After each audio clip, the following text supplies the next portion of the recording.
Time check! It's English O'Clock! Ang pag-aaral ng English upang madaling matutunan, bakit hindi natin simplihan? Halika! Manood at makinig sa English Teacher ni Juan! Kung bago ka pa lang sa channel na to, huwag kang matakot! I made learning English easy for you! Please like, comment, and subscribe. At pakishare mo na rin sa iba para marami pang mga Juan na gaya mo ang matuto. Hello everyone! Today, let's talk about the different types of point of view in narratives. For this lesson, this is our target learning competency.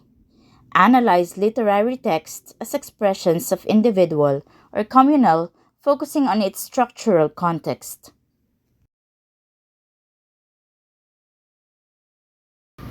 And these are the learning objectives. Define the literary elements of point of view, distinguish the different POVs of narration, and use different POVs in writing or rewriting a text. In this video, pag-aaralan natin kung ano nga ba ang ibig sabihin ng point of view. Imagine yourself watching a man fishing on his boat in the sea. You are watching him through an open window of your room near the beach. What you see is the man, the boat, and the sea. Now, what do you think the man on the boat sees?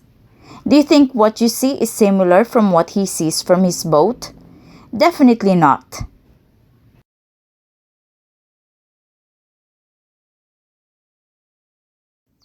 Same with what you see in this picture. Point of view, or POV, in literature refers to the perspective from which a story is narrated or told. It determines whose voice the reader hears and how much insight the reader gets into the character's thoughts, emotions, and experiences.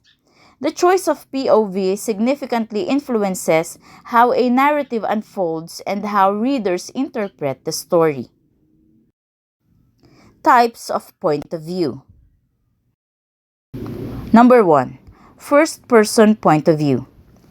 The narrator is a character in the story using I or we to tell the events. This POV allows for deep personal insight into the character's thoughts, feelings, and experiences, creating intimacy and a strong emotional connection. However, it can be unreliable as the narrator may have biased or limited knowledge. Advantages: immediate emotional connection, deep insight into the character's psyche, and unreliable narration adds complexity. Disadvantages: limited to one's character's perspective, biased or incomplete understanding of events. Example: I walked into the room and saw him standing there. Second-person point of view. The narrator speaks directly to the reader using you, placing the reader in the story. This is a less common but highly immersive POV, used to make the reader feel directly involved in the narrative.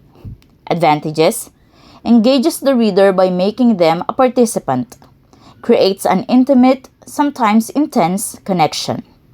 Disadvantages: can feel forced or uncomfortable for some readers. Difficult to sustain over a long narrative.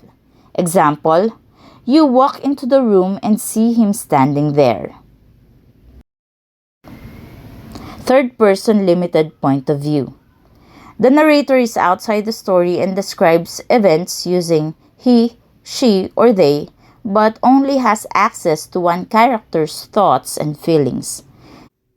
This POV combines the objectivity of third-person narration with the intimacy of first-person, offering a close focus on a particular character while maintaining narrative distance. Advantages: focused character development, balanced narrative scope. Disadvantages: limited to one character's perspective, misses the inner lives of other characters. Example: she walked into the room and saw him standing there. Third-person omniscient point of view.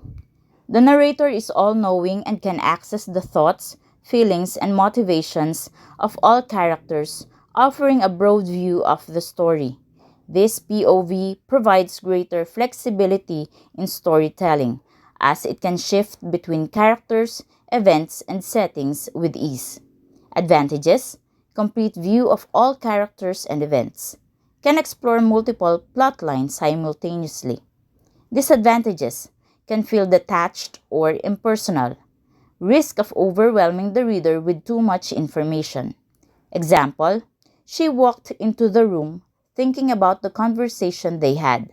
Meanwhile, he stood by the window, unaware of her presence, lost in his own thoughts. Third-person objective point of view. The narrator tells the story without access to any character's inner thoughts or feelings, only describing actions and dialogue.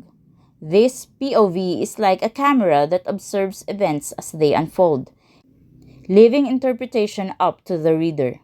Advantages: allows readers to form their own interpretations, creates a sense of objectivity and distance.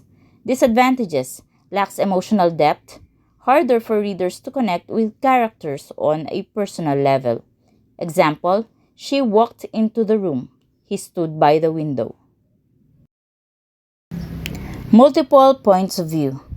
A story told from the perspectives of several characters, either through alternating chapters or sections. This technique allows for a more complex and layered narrative, as different characters offer contrasting views on events. Advantages: rich, multidimensional storytelling. Offers insight into different character motivations. Disadvantages: can be confusing if not handled well. Risk of disrupting narrative flow. Importance of point of view. It shapes the reader's experience. The choice of point of view affects how readers perceive the characters and events. A first-person point of view creates intimacy, while third-person omniscient offers a more expansive view. Controls information. Point of view determines how much information the reader knows. First-person and third-person limited provide restricted access, while omniscient can reveal everything. Builds character connection. A closer point of view, like first-person or limited third-person, allows readers to connect deeply with the thoughts and emotions of a character.